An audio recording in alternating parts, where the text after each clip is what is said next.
ஏன் பெரியம்மா உங்களுக்கு வேறு நல்ல சேலையே கிடைக்கலையா? இந்த சேலை கட்டியிருக்கீங்க.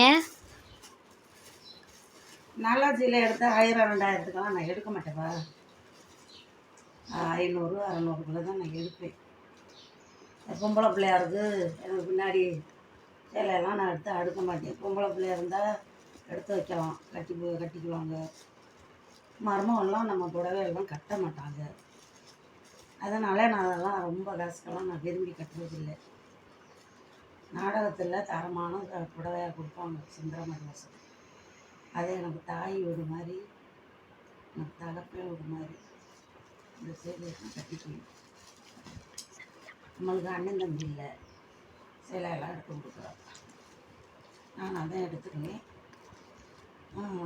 பண்ணுவேன். அவ்வளோதான். ரொம்ப காசுக்கெல்லாம் எடுத்துலாம் வீட்டில் எடுக்க மாட்டேன். கம்மியானதாக புடவை தான் வச்சுருக்கேன். எங்கிட்டும் போனால் வந்தால் கொஞ்சம் நல்ல புடவை கட்டிட்டு போவேன். வீட்டில் இருக்க இல்லைன்னா சுமாராக தான் கட்டிக்குவேன்.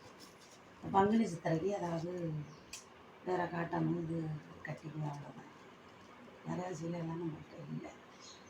காஸ்ட்லியான புடவையும் நம்மகிட்ட இல்லை. மகளிர் தொகைன்னு ஒன்று வந்துச்சு.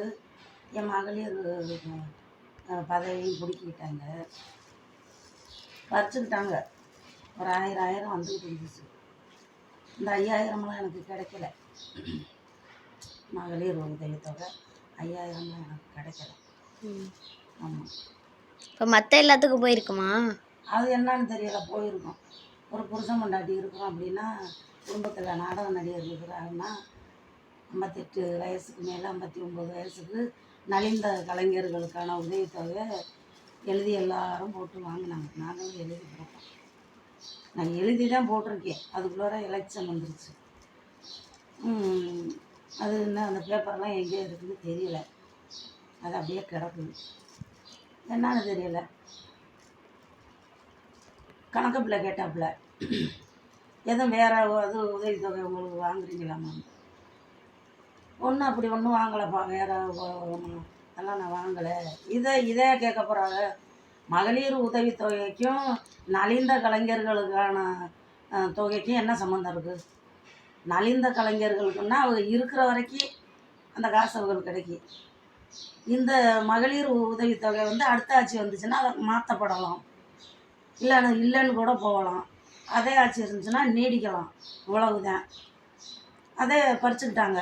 அந்த 1000 இல்லை, அந்த 5000 எனக்கு இல்லை. அதுக்காக நம்ம என்ன சாவ போகிறோம்? 1 2 நாடகம் கொடுக்குறதும், நாடகம் உங்களுக்கு நின்று பிடிச்சின்னு ஃபோன் வருது. வேறு என்ன பண்ணுறது, என்ன செய்கிறது? ஏதோ விரும்பி நாடகம் கொடுத்தாங்கன்னா போவோம், இல்லைன்னா வீட்டில் உள்ளதை சாப்பிட்டுட்டு இருக்க வேண்டியது. அவ்வளோதான் என் நிலைமை. உங்களுக்கு ஏன் பெரியம்மா நிறைய நாடகமே கிடைக்க மாட்டேங்குது? ஒரே 1 2 நாடகம் மட்டும் கிடைக்குது.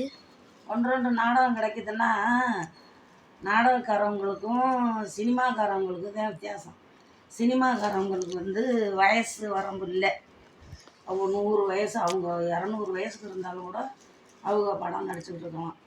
அதில் அவங்க லட்சக்கணக்கு கோடிக்கணக்கில் அவங்க வாழ்க்கிறாரு. இந்த நாடகக்காரங்க என்னென்னு பாவம் செஞ்சவங்களாம் என்னன்னு தெரியும். கொஞ்சம் சுருக்க விழுந்துடக்கூடாது, கொஞ்சம் வயசாகிடக்கூடாது. அதுலேயும் பாவம் செஞ்சவங்க பொம்பளைங்க. இந்த பெண்கள் தான் ரொம்ப பாவம் பண்ணவங்க. அந்த வயசு முறுக்கத்தில் இருந்தால் தான் ஊரில் கேட்பாங்க. ஏன்னா அந்த அம்மாவுக்கு வயசாகி போச்சு அப்படின்னா சர்வீஸ் ஒன்று இருக்குது, அதை யாரும் யோசிக்கிறது இல்லை.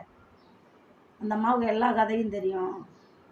இன்றைக்கி மக்கள் இன்னமும் இந்த சினிமா உலகத்துலேயும் நாடகம் பார்க்குறாங்க அப்படின்னாக்கா அது கொடுத்து வச்சது. இன்னும் மக்கள் நல்ல மனிதர்கள் இருக்காங்க, பழைய கதைகளை கேட்குறாங்க, புராணங்களை கேட்குறாங்க அப்படின்னு தான் அந்த நாடகத்தை வைக்கிறாங்க. ஒரு டிவி பார்க்கையில் அதில் விளம்பரம் வந்துச்சுனாக்கா டக்குன்னு அடுத்ததில் மாற்றிடுறாங்க. அந்த மாதிரி உலகத்துலேயும் விடிய 6 மணி வரைக்கும் 10:30க்கு ஆரம்பித்தா 5:30க்கு முடிக்கணும். நாடகக்காரர்கள் நீங்கள் 4 மணிக்கு முடினாலும் முடிக்கவே மாட்டாங்க. அவங்களுக்கு இந்த வாங்குறது 4000 5000த்துக்கு 7 மணி வரைக்கும் நடத்துவாங்க பங்க வச்சுக்கிட்டு. நம்ம என்னமோ கிரீடம் சுட்டுற மாதிரி. அந்த மாதிரி நாடகக்காரர்கள் உழைப்பாங்க. அவங்களுக்கு மும்புடு காசா, மும்புடு சம்பளமா அப்படிங்கிறது. அதில் வயசு வரம்பு வேறு. இப்படி தான் நாடகக்காரர்கள் தலையெழுத்து போயிட்டுருக்காது. அதையா நீ என்னை தூண்டுற? நான் ஜெவனேன்னு கிடக்குறேன். ஏதோ புண்ணியம் இங்கே நாடகம் கொடுத்தா போகலாம், இல்லைன்னா உள்ளதை சாப்பிட்டுட்டு இருப்போம்.